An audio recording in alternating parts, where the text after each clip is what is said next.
Y es que Carabineros, a diferencia de lo que ocurre en el resto de la región, formó parte de la Junta de Gobierno que asumió tras el golpe, hasta el año 89, y esto le dio poder político a la institución,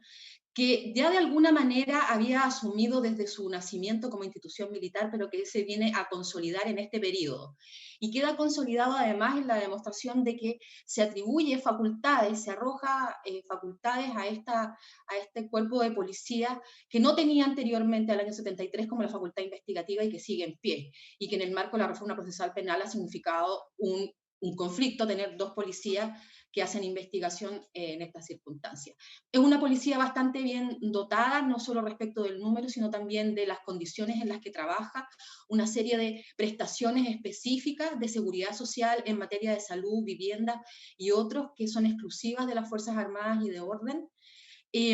Lo que tiene una contraparte y es que ciertos anclajes de la dictadura que quedaron amarrados constitucionalmente, Chile se rige aún por la dictadura, por la Constitución de 1980, y es que eh, Carabineros ha estado regido por el Código de Justicia Militar. En el año 2016 se introdujeron algunas modificaciones, en particular respecto de aquellas acciones que involucraban a civiles, que ya no están bajo el fuero militar, sino penal civil. Esto es un elemento importante porque va a contribuir a entender lo que viene a continuación. Eh, Como señalaba Ernesto, efectivamente Chile y en particular Carabineros había venido siendo considerado un ejemplo de policía de experiencias de buenas prácticas como el plan cuadrante de Carabineros, que a mi juicio erróneamente ha sido calificado como una buena práctica de policía comunitaria, ¿no? Pero eso es para discutir otro día. Lo cierto es que durante al menos 16 o 17 años, Carabineros fue puesto como un ejemplo de una policía proba, de una policía que gozaba de altos niveles de confianza, pero como vemos hay un momento de crisis a partir del año 2016 en que esta imagen pública de Carabineros que resaltaba respecto del resto de las instituciones del Estado chileno, todas con bastante mala evaluación. Carabineros mantenía buenos niveles de evaluación y estos se vienen abajo a partir del año 2016. Quiero situar en tres, que ya Ernesto algo les adelantaba de esto, tres casos paradigmáticos que van a traer van a ser los detonantes de esta crisis. Señalar también que aunque son estos los casos paradigmáticos, no son los únicos casos de esta naturaleza, sino más bien son los más grandes, más representativos y que han ocupado más espacio en los medios de comunicación. El primero, que se ha denominado Paco Gate, el Paco Gate, un fraude al fisco, una estructura dentro de la institución con una serie de colaboradores externos que al menos durante 10 años, que es lo que dura el periodo de investigación, estuvo extrayendo recursos de manera sistemática de la institución. Se estima en 38.000, entre $38.000 la cifra, todavía en un proceso de investigación. Y hay dentro de los imputados hay quienes han declarado que a lo menos desde el año 89 existía esta estructura, solo se conocen 10 de los 30 años entonces respecto a los que se declaran. Un segundo caso es la Operación Huracán, que ha sido la Operación Huracán en un caso, una investigación que se estaba llevando a cabo por parte de Carabineros respecto de una serie de atentados en territorio mapuche, que es una zona de conflicto permanente, de ocupación policial permanente. Se interviene una comunidad mapuche, se detienen personas y en el proceso de investigación, Fiscalía nota que las pruebas que se estaban presentando, que eran mensajes de texto en los celulares de los imputados, eran falsas y que habían sido manipuladas por Carabineros y con la participación de un civil denominado el profesor, que era quien desarrollaba el software para poder poner en los celulares de los imputados, en este caso, mensajes que eran construidos ad hoc. Entonces, esta investigación criminal por la quema de unos camiones resultó derivar en lo que se conoce como la Operación Huracán, que develó una estructura al interior de Carabineros que aparentemente estaría montando estos casos dirigidos hacia un sector de la población específico, en este caso el pueblo mapuche. A este se le suma el caso denominado caso Catrillanca, el asesinato de un joven comunero mapuche que se declara que es en un contexto de un robo que se le perseguía. Luego de no mucho andar, resulta que toda la evidencia asociada había sido destruida y se da un vuelco a este caso, y además de imputar a 2 de los funcionarios, a uno por el homicidio y a otro por maltrato a un menor que se encontraba con Camilo Catrillanca en ese momento, 6 carabineros son imputados por obstrucción a la justicia y otros cargos por nuevamente destrucción de evidencia y creación de evidencia falsa. O sea, aquí estamos ante una organización, una estructura que opera en vías de obstruir la justicia a través de diversos mecanismos. Y en particular, el hecho más reciente, asociado a lo que se ha denominado el estallido social, 4 informes de organizaciones internacionales han coincidido en que en Chile ha habido violación sistemática de los derechos humanos por parte de las Fuerzas Armadas y de Orden, pero particularmente de parte de Carabineros. El Instituto Nacional de Derechos Humanos ha iniciado una serie de acciones judiciales que a la fecha tienen 64 formalizados. De entre estos múltiples casos de violaciones de derechos humanos destacan el de Gustavo Gatica y Fabiola Campillay. Ambos quedaron ciegos de ambos ojos, producto de la acción de Carabineros, en el caso de Gustavo por el uso de perdigones y en el caso de Fabiola por bombas lacrimógenas disparadas también al rostro. Aquí quiero hacer notar que quien ha sido imputado y está hoy día en prisión preventiva por el caso de Gustavo Gatica, hace recién una semana de esto, es instructor de fuerzas especiales para el uso de este armamento. Y que la jueza de garantía que decreta la prisión preventiva establece que hay una intención de apuntar directamente al tercio superior con la finalidad de causar daño, y esto de manos de un instructor de fuerzas especiales. Presentados los casos ejemplificadores, quisiera que pudiéramos ahondar en, bueno, ¿qué es lo que nos ayuda a entender cuáles son las condiciones que han facilitado, tanto a nivel interno de la institución como externo, en un lenguaje bien sencillo, término FODA, que estas situaciones con este nivel de escándalo y con este nivel de impacto en la ciudadanía hayan ocurrido y que mostraran además que existían previo a que fueran de conocimiento público de la manera que lo son hoy día. Tenemos una serie de facilitadores internos que están estrechamente asociados a la estructura militarizada de Carabineros, que tiene que ver con la existencia de este doble escalafón de oficiales, que son el 7% del pie de fuerza, y de suboficiales el restante 93%. Tiene que ver con la verticalidad, con el mando, con la obediencia debida. Por cierto, con controles internos laxos que están cooptados y que han sido parte incluso en este caso del Pacogate. Pero también a nivel externo existen condiciones que han permitido que los mecanismos institucionales se consoliden y operen fácilmente a nivel de la estructura.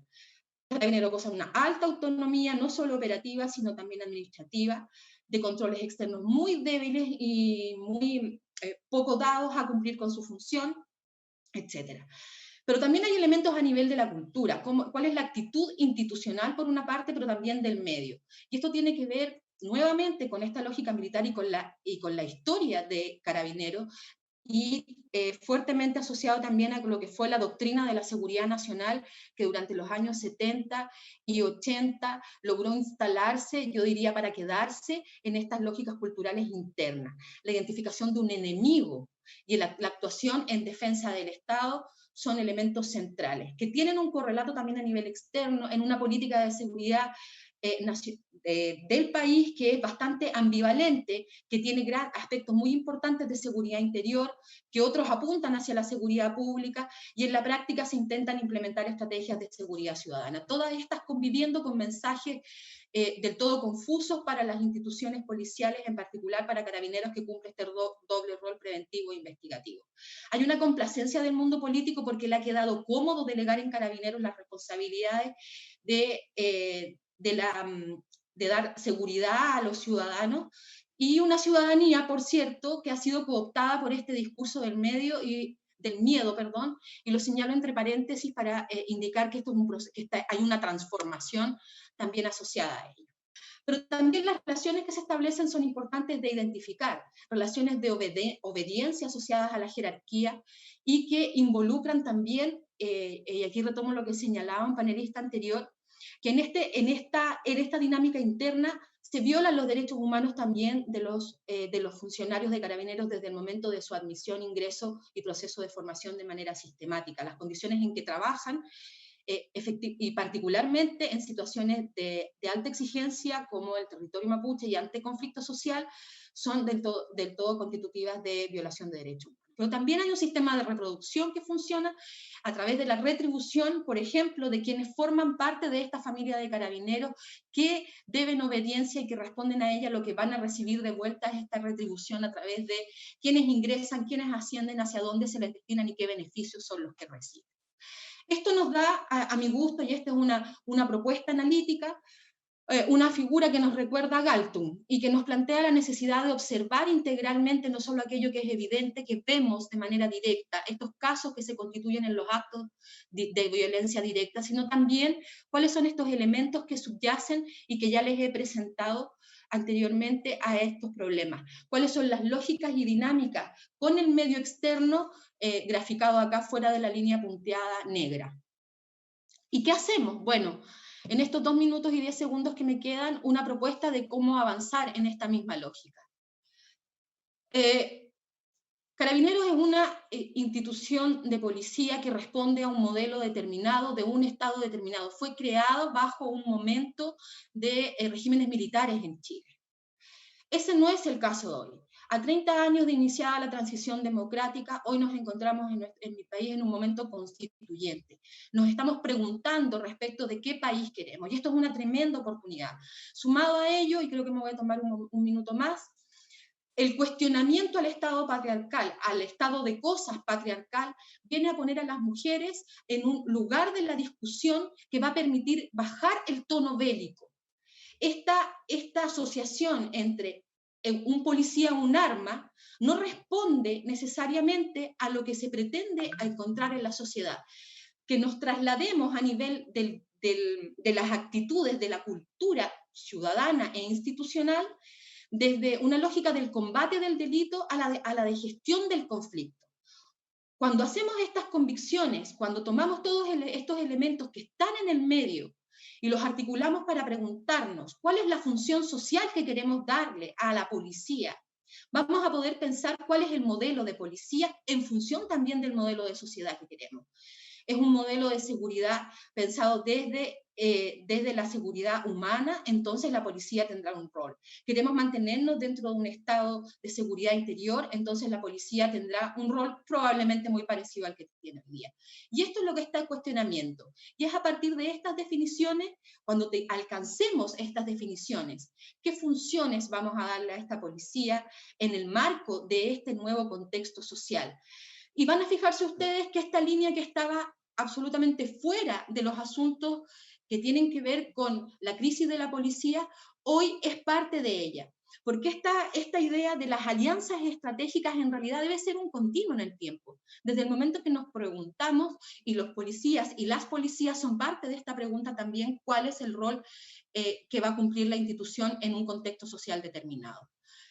A nivel de la estructura, ¿cómo resolvemos? Ahí es donde tenemos la mayor cantidad de material. Ya sabemos más o menos qué tipo de estructuras como alternativas tenemos, qué niveles de especialización podemos dotarnos y respecto de las técnicas y métodos que cuentan con evidencia para la actuación. Pero todo esto en función de qué institución y sobre todo partir por la pregunta qué perfiles humanos y profesionales se requiere para la gestión del conflicto, ya no para el combate del delito. El delito seguirá persiguiéndose y seguirá investigándose ahora con unas herramientas en función de una institución policial que convive con una ciudadanía de manera natural, donde el medio externo ya no está solo para controlar, sino para retroalimentarlo, donde las instituciones de educación superior jugamos un rol importante, aun cuando no hayamos vestido nunca el uniforme policial. Podemos hacer un aporte probablemente no como sujetar un arma, pero sí respecto de cómo organizar, cómo educar, cómo formar. La reproducción interna es lo que ha sido un problema de mayor envergadura. Y finalmente, en este proceso, lo que buscamos es alcanzar la legitimidad de ida y de vuelta, ¿verdad? Que la ciudadanía sienta que su policía actúa de manera legítima y la policía también sienta que es legitimada por parte de la ciudadanía en la medida en que también este Estado se hace cargo del respeto de los derechos humanos como una exigencia, como un deber que debe cumplir la policía, pero también una responsabilidad que tiene el Estado con los propios funcionarios policiales.